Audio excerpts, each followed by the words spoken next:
has been a minute since I've been on here doing a live YouTube show. I certainly have put up a lot of off the shelf books, podcast interviews, and I hope you hop on over to our Chistell YouTube page to check those out.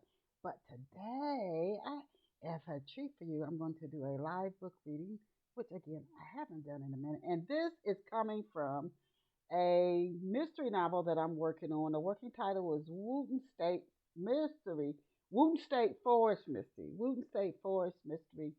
And I'm hoping to have this out in July, no later than August. But I want to treat you. You one of the first. You one of the first. You are one of the first to get to listen to this live reading or even just to get a reading of Wooten State Forest Mystery out of anybody. So sit back and enjoy. So I'm going to start with chapter one. Fog seemed to be on her attacker's side because where it was hard for Petula to see, the sound of his feet landing against the ground swiftly, absent hesitancy. Her attacker was moving easily, cutting through the underbrush with haste. But Petula refused to give up, running with her arms swinging wildly, her legs churning up ground, tall grass knifing her ankles. She pushed aside drooping tree limbs, creating a narrow path through the woods as she ran through the dense fog, desperate to reach the nearest open sand road. Her breath caught in her throat. She gasped and pushed forward, racing against time, eager to widen the space that separated her and the stranger chasing her. So that's just a little prequel to the novel, and then I will continue. So that's how it starts. She first seen the man, a bushy salt and pepper beard covering the bottom of his face, and a black and red bandana wrapped about his head, while she had been back in her Class A recreational vehicle, also known as an RV, into a parking spot at New Jersey's Wooten State Forest campground.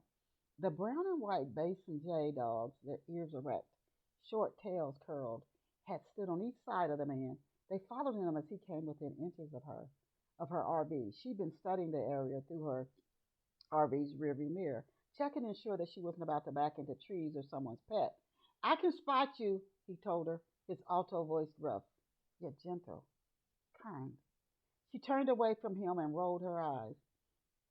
As sweet as sweet a brown as her skin. No, thank you. A series of heartbreaking relationships and living alone in Atlanta, Georgia, had made her fiercely independent and more cautious of strangers. Watching true crime TV series only deepened her distrust. It had reached a point where her friends told her that she was going to regret being overly independent and cautious. Although they cloaked their perception in humor, Petula knew her friends sincerely meant it when they teased that she was far too solo strong, too committed to the single life. And yet, when she looked at the man a second time, instead of accepting his help, she twisted her mouth and rolled her eyes again. As if he hadn't heard her, he came closer to the RV and started tapping his knuckles on the vehicle's front side, just below the driver's window. Said, I don't need anyone to spot me, Petula repeated, a deep frown roughing up her forehead, her husky voice generally animated, but now booming and hard. I've backed my RV into a parking space on my own many times. The strange man smiled, revealing his crack-stained teeth. Got one of those backup cameras, do you? Punching the accelerator, she sped her black and gold RV backwards, inches in front of a row of trees. Normally, she would have exited the vehicle to check for scratches and to retrieve parking levelers out of the RV's bottom storage area. Yet the other man stood, unwilling to move. Checking that all doors, including the emergency roof exit, were secured, she stood and walked to the back of the RV. When she caught the man looking through the large side windows, she pulled the black shades and knelt below the window, hiding. She listened to the sound of leaves crunching underfoot as the man walked away from her RV. Relief she felt showed in her lowered shoulders, could be heard in the thick breath escaping her mouth. The relief, though sweet, was short, quick like a sprinter's thrust. The man sneered, his voice threatening.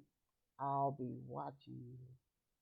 And I am going to stop with that reading of the Wooten State Forest Mystery.